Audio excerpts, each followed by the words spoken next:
हमसे इलीगल चीज़ों की मांगनी की गई, जिसके बिना पर उन्होंने हमको टर्मिनेट किए और 50% सैलरी मांगते सर मंथली। और इन चीज़ों को डिमांड अगर ना पूरी किए तो रूम में बंद करके हमको मार फिजिकल रिलेशनशिप की मांगनी करती सर। पुलिस में इसकी कंप्लेंट, पुलिस वाले सर जब हम वहाँ जाते हैं तो हमारा बयान लेने के लिए तैयार है ना, हमारी कंप्लेंट लेने के लिए तैयार रहते सर। हमने 10 चक्कर काटे सर, लेकिन वो बोलते हैं ये एजुकेशन डिपार्टमेंट का मैटर है, हम इसमें कुछ नहीं कर सकते। अगर दौरे के बारे में नहीं मालूम रहता तो यहाँ पर बच्चे भी नहीं मिलते। तो कंप्लेंट है ऐसी है मेरे पास कि मैं आपको बता नहीं सकता। लेडीज अगर मेरे अगेंस्ट कंप्लेंट नहीं तो पहले मैं उसके कपड़े यहाँ पर फाड़ूंगा, मेरी फैमिली उसके साथ रेप करेगी। पर्सनल वहाँ पे हर टीचर को आने के लिए बोलता है, और वो टीचर नहीं गई तो फिर उसके पीछे अपने हिसाब से जैसा उसको नोटिस देगा। उसका हर टीचर से यही है कि भाई हमको सेक्सुअली करना है, यानी उसको सपोर्ट हरासमेंट करनी है। गलत काम करने के लिए सर उनकी लड़की फारिया समरीन और उनका दामाद जावेदुर रहमान हम पे प्रेशर डालते हैं। फिर हमने उनकी चीज नहीं माने तो हमारे मसले उठाना शुरू कर देते हैं, परेशान करना शुरू कर देते हैं। हम राज्य में अल्पसंख्यक समाज के विद्यार्थियों के लिए शुरू की गई स्कूलों में अव्यवस्था और गड़बड़ियों की शिकायतें बड़े पैमाने पर अल्पसंख्यक आयोग को मिली हैं। ऐसी स्कूलों को तुरंत बंद करने की कार्रवाई की जाएगी, ऐसा इशारा महाराष्ट्र अल्पसंख्यक आयोग के अध्यक्ष प्यारे खान ने दिया है। प्यारे खान मंगलवार को अकोला जिले के दौरे पर थे। इस दौरान उन्होंने एक स्कूल के संचालक पर मामला दर्ज किया और 22 स्कूलों का अल्पसंख्यक दर्जा खत्म करने के निर्देश दिए। इतना ही नहीं, जिन स्कूलों में अनियमितताएं सामने आएंगी उनकी मान्यता रद्द की जाएगी, ऐसा भी उन्होंने स्पष्ट किया। दीदी आपका नाम बताइए। जी, हमारा नाम नुसरत फरीन है। हम केजीएन उर्दू हाई स्कूल में असिस्टेंट टीचर थे सर। हमको टर्मिनेट कर दिया गया। हमसे इलीगल चीज़ों की मांगनी की गई, जिसके बिना पर उन्होंने हमको टर्मिनेट किए और 50% सैलरी मांगते सर मंथली। और इन चीज़ों को डिमांड अगर ना पूरी किए तो रूम में बंद करके हमको मारते हैं। और गलत काम करने के लिए सर उनकी लड़की फारिया समरीन और उनका दामाद जावेदुर रहमान हम पे प्रेशर डालते हैं। फिर हमने उनकी चीज़ नहीं माने तो हमारे मसले उठाना शुरू कर देते हैं, परेशान करना शुरू कर देते हैं। हम ड्यूटी करने के बाद में भी सर हमको एब्सेंट बताते, यानी हम पे गलत इल्जामत लगाकर हमको परेशान करते। और अगर हम कंप्लेंट बोले कि हम कंप्लेंट करते जाके तो हमारे फैमिली के लोगों को मारने की, टांगे तोड़ने की धमकी देते सर। फिजिकल रिलेशनशिप की मांगनी करते सर। आपने इसकी कभी कंप्लेंट की थी पुलिस में? सर हम पहले सर पुलिस में इसकी कंप्लेंट, पुलिस वाले सर जब हम वहाँ जाते हैं तो हमारा बयान लेने के लिए तैयार है ना, हमारी कंप्लेंट लेने के लिए तैयार रहते सर। हमने 10 चक्कर काटे सर, लेकिन वो बोलते हैं ये एजुकेशन डिपार्टमेंट का मैटर है, हम इसमें कुछ नहीं कर सकते। हाँ सर, हम कोई भी कंप्लेंट लिखा है तो पहले तो हमारा जो हम बोलना चाहते हैं, जैसे आप लोग सुन रहे हैं सर, तो ऐसा हमारा कोई सुनता नहीं है। बोलते आपके पास इसका कोई प्रूफ है क्या? अब सर हम बॉडी के अंदर कैमरा लेके तो नहीं चलेंगे ना, हमारे साथ हादसा अचानक हो सकता ना सर, तो वो प्रूफ मांगते। अब उस टाइम में हमारे पास प्रूफ नहीं रहते। फिर धीरे धीरे जैसे इन्होंने हमको परेशान करना शुरू किया सर, तो हमने क्या किया कि इनकी प्रूफ जमा करना शुरू किए, इनके एविडेंस शुरू किए। वो जो फाइल हमने पूरी सर के पास में दिए कि किस तरह से हमको ये परेशान करते हैं और पैसों की मांगनी करते हैं और जान से मारने की धमकी देते हैं।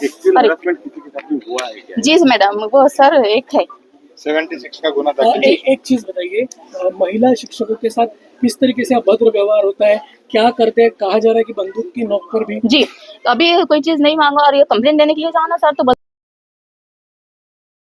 अगर मेरे अगेंस्ट कंप्लेंट करेंगे और कोई लेडीज अगर मेरे अगेंस्ट कंप्लेंट करेंगी तो पहले मैं उसके कपड़े यहाँ पर फाड़ूंगा, मेरी फैमिली उसके साथ रेप करेंगी और बाद में पुलिस स्टेशन वाले उसकी फिर भी नहीं लेंगे, क्योंकि मेरी इतनी चलती है, मेरी इतनी पावर है। बंदूक से धमकी देने वाला कौन है? सैयद कमरुद्दीन, सैयद इस्माइल सर, वही संसद सचिव है सर। ये कितने सालों से ये सब चल रहा है सर? यहाँ हम 2009 से अपॉइंटमेंट है सर।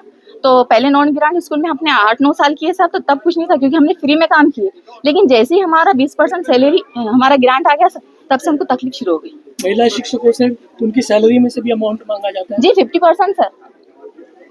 हमने इनकार किया सर, पहले हमारा 50% ग्रांट आया, 20% तो उन्होंने 10% ली, फिर 40% आया सर, तो फिर हमने इनकार किया तो उन्होंने हमारी 5 महीने सैलरी रोक दी सर। वो लेटर हमने पूरे फाइल के अंदर लगाए। फिर उसके बाद जैसे 60% का ग्रांट आया सर, तो इन्होंने 30% की डिमांड की। हमने इनकार किया तो इन्होंने हमको सस्पेंड कर दी। 2 साल से इन्होंने हमको सस्पेंड किया सर।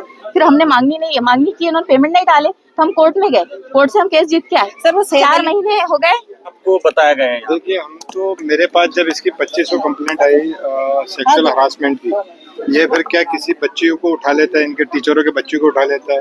अब ये जैसा पेंशनर है, इनका पेंशन में जो उसको 50% चाहिए, समझे क्या, उस उनके पेंशन में से उसको 50%, तो हर टीचर से उसको पैसा चाहिए। और अभी मैंने पता कि जो हमारी सुचिता करके यहाँ पे शिक्षण अधिकारी, ये स्कूल ही फ्रॉड है।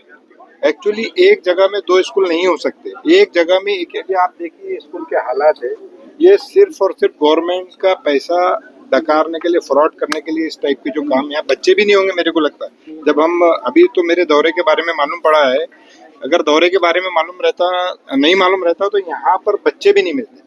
तो कंप्लेंट है ऐसी ऐसी है मेरे पास कि मैं आपको बता नहीं सकता। तो ये क्या है, माइनॉरिटीज की जो स्कूल है, इनको क्या टीचर अपॉइंट करने के डायरेक्ट पावर है, और डायरेक्ट पावर रहने के कारण के पर टीचर से 30-40 लाख रुपए अपॉइंट करने का ले लेते। या तो सबसे पहले अपने घर के लोगों को, जो क्लर्क रहता है उसको हेडमास्टर बना देते।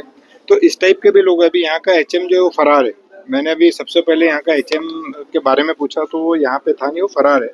तो ऐसी एक्टिविटी यहाँ पे चलती है, और बहुत सारी चीजें ऐसी थी कि जो देख के आप दंग रह जाओगे। जैसा इन्होंने एक दूसरे स्कूल में एक रूम बनाया, कमरा बनाया पर्सनल, वहाँ पे हर टीचर को आने के लिए बोलता है, और वो टीचर नहीं गई तो फिर उसके पीछे अपने हिसाब से जैसा उसको नोटिस देगा। उसका हर टीचर से यही है कि भाई हमको सेक्सुअली करना है, यानी उसको सपोर्ट हरासमेंट करनी है। तो हर ऐसी काफ़ी टीचरों की मेरे पास कंप्लेंट आई। अभी कुछ टीचर है और लेडीज टीचर है, लेकिन वो कैमरे के सामने आना नहीं चाहती। वो आपको इन रूम में आपको बयान दे देंगे कि वो क्या करता है। फिर दूसरा ये है कि टीचर लेडीज टीचरों को ले जाके रूम के अंदर बंद करके मारता है। तो ये बहुत ही दयनीय चीज़ है, ये नहीं होना चाहिए। मैं यहाँ के जो एसपी है, आईजी साहब से रिक्वेस्ट करूंगा कि ऐसे लोगों पर तुरंत कड़क एक्शन ले और तुरंत कार्रवाई करे। जाने के बावजूद भी पुलिस एक्शन नहीं ले पा रही है, पुलिस इनके दबाव में कितनी है, क्या नहीं, मांग देखिए, करोगे, पुलिस पर भी कार्रवाई होगी? नहीं, बिल्कुल होना चाहिए। जो भी इस केस से रिलेटेड जो लोग हैं उन पर कार्रवाई होनी चाहिए। क्योंकि भाई जब यहाँ ऐसे हमारी देखिए सरकार अभी लाडली बहना योजना चला रही है, तो बहनों को शिक्षा, यानी बहनों को मजबूत करने के लिए चला रही है, और हम बहनों के साथ अगर ऐसा दयनीय व्यवहार होगा तो वो ठीक नहीं है ना। ये एक व्हाइट कॉलर माफिया है। या माणसाच्या 22 शाळा असल्याची माहिती आहे. प्रत्येक शाळेत हीच मोड ऑफ इंडिया आहे. हाँ, सर्व शाळांची तपासणी होणार आणि पॉलिटिकल सपोर्ट पण जे आहे देखिए पॉलिटिकल उस पार्टी की मानसिकता दिखती है कि उन्होंने कैसे लोगों को तैयार किया है। तो ये यहाँ आप चलने वाला नहीं। ये महाराष्ट्र में देवेंद्र फडणवीस जी की सरकार है, सबका साथ, सबका विकास और सबके विश्वास की सरकार है। तो यहाँ किसी पर भी अन्याय होने वाला नहीं, और यहाँ पे जो भी गलत दिखा उसको सीधा जेल भेजा जाएगा। उस पर कोई यानी वो किसी पार्टी का, किसी भी पार्टी का रहे, ऐसा नहीं, कोई भी पार्टी का व्यक्ति रहे उस पे यानी के कोई यानी के बरती नहीं जाएगी, उसको बिल्कुल सीधा जेल भेजा जाएगा। पूरे महाराष्ट्र में इस तरह की रेड्स होंगी? पूरे महाराष्ट्र में जितनी भी माइनॉरिटीज की स्कूलें हैं उसका हम सर्च करेंगे और उसमें जांचेंगे कि क्या सही है क्या गलत है। क्योंकि सरकार का मैं बता दूं आपको 8 से 10 हजार करोड़ का ये लोग फ्रॉड कर रहे हैं सब मिलकर। जितनी भी माइनॉरिटीज की स्कूल है 2-5% ही स्कूलें ऐसी होंगी कि जो अच्छी है, जो बच्चों का भविष्य बनाती है।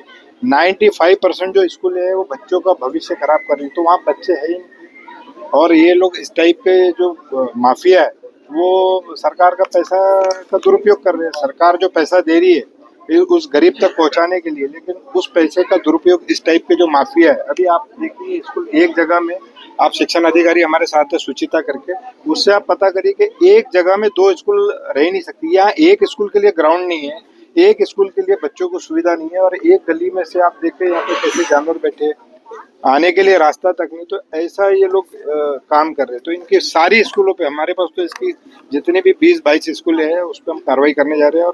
और मैं श्री दादा भुस्से जी से भी कहूँगा कि इनकी सारी स्कूलों का जो मान्यता है, सरकार जो पैसा देती है वो तुरंत से जल्द रद्द करे। आदरणीय खान सर ने जिस टाइप की शिकायत करी है, जैसा सर का ऑब्जर्वेशन है, उसके हिसाब से बहुत ही गंभीरता से पुलिस प्रशासन इसको लेगा। एंड जिसके साथ भी गैरकृत्य हुआ है उन्होंने संबंधित पुलिस स्टेशन में जाके तकरार दाखिल करने पर कड़ी से कड़ी कार्रवाई आरोपी के विरुद्ध में की जाएगी। शिकायत करता महिला अधिकतर है, आज दरी सैन्य है, पोलीस कैसा भरोसा दे रही है? याआधी जे महिला तक्रारसाठी गेल्या होत्या पण पोलिसांनी तक्रार घेतली नाही असा आरोप महिलांनी केला। जो भी महिला के साथ गैरकृत्य हुआ है उनका तकरार जल्दी से जल्दी नोट किया जाएगा एंड उस पर आगे कायदेशीर कार्रवाई, कड़ी से कड़ी कार्रवाई की जाएगी। इन त्योहारों पे घर लाए नए electronic items, LED TV, smartphones, washing machine या फिर हो एसी। हमारे यहाँ सभी इलेक्ट्रॉनिक अप्लायंसेस पर 0% डाउन पेमेंट के साथ फाइनेंस फैसिलिटी और एक्सचेंज ऑफर के साथ पाए ढेर सारे गिफ्ट वाउचर जीतने का मौका। मम्मी के किचन के लिए खरीदना हो ओवन या पापा के लिए खरीदना हो स्मार्टफोन, इलेक्ट्रॉनिक अप्लायंसेस को खरीदना तो सुरेश इलेक्ट्रॉनिक शोरूम ही आना। नया फोन लेने के बारे में सोच रहे हो तो सीधे चले आइए ओमकार मोबाइल। यहाँ आपको मिलेंगे सभी ब्रांड्स के नए मोबाइल और वो भी 0% फाइनेंस के साथ, और साथ ही पाइए सरप्राइज गिफ्ट भी। तो आज ही आइए ओमकार मोबाइल, गुजरी बाजार चौक, कांटी।